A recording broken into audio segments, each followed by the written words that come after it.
we as a soul create a blueprint for our life, pretty loose blueprint, right? It's not like moment to moment, but usually like bigger things that happen to us from incarnation to incarnation. So before you incarnate into one individual body or form, you write these blueprints. All right, so as Elizabeth April, at 25, I'm going to break up with my boyfriend, and at 26, I'm going to come out as bi, whatever it may be, right? At like 28, something else is going to happen, or 22, you get into a car accident. But these are pivotal moments in your life that shift you, shape you, change you.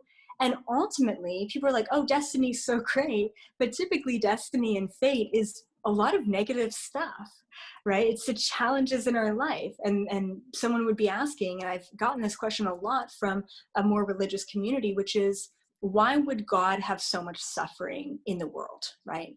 And likewise, why as us, as the creator of our own reality, as a God in our own right? As a connection to source, a fractal of source, why would we create all this suffering in our life? And the reason why is because we wouldn't really grow or move forward or change if there was no suffering, right? Challenge allows us to understand the complexities of this binary reality in order for us to move through this polarizing reality, rather than if you had everything, if you had all knowledge, all money, all opportunity, all best friends, all whatever it is that you wanted to have, life would be so boring. Yeah. It would get so boring, right? So yeah, so with your contracts and your destiny, we write these things because, well, based on the last 2,500 lifetimes, this is what you've learned, this is what you haven't learned, this is what you have yet to learn, this is what you have to revisit. There's going to be abuse in childhood because that's connected to 5 other past lifetimes, and you need to purge that out and deal with that in this lifetime. You're going to get the tools and all of that, right? So when I get the question of, can your free will override your predestined contracts? And once again, understanding that you're the only one who wrote these contracts. It wasn't God, it wasn't a spirit guide, it wasn't a guardian angel, it was you, right? So ultimately, I used to resist my contracts all the time, especially because I'm claircognizant, which means that before something big happens, I know it's gonna happen.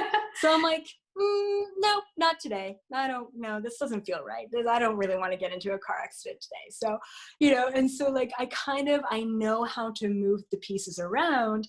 And I started realizing, first of all, life got really boring because I didn't have that challenge. And also because I was in control of everything too much, kind of like lucid dreaming, kind of makes your dream time boring a little bit.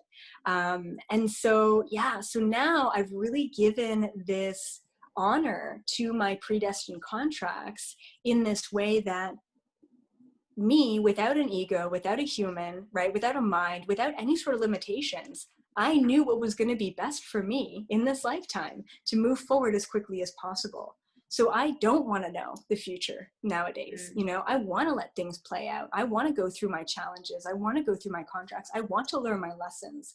And when something happens the first time, and I ignore it. Then it happens the second time, and I'm like, maybe there's a pattern here. Then I ignore it again. Then it happens the third time, and I'm like, okay, what's the lesson I'm learning? And let's not do that again, right? So really being consciously aware of those contracts coming back. So ultimately, we can override contracts with our free will because free will kind of usurps contracts. It's even more powerful than those contracts, but you don't want to. I'm telling you right now, you do not. I've been there, I've done that. You don't want to do it.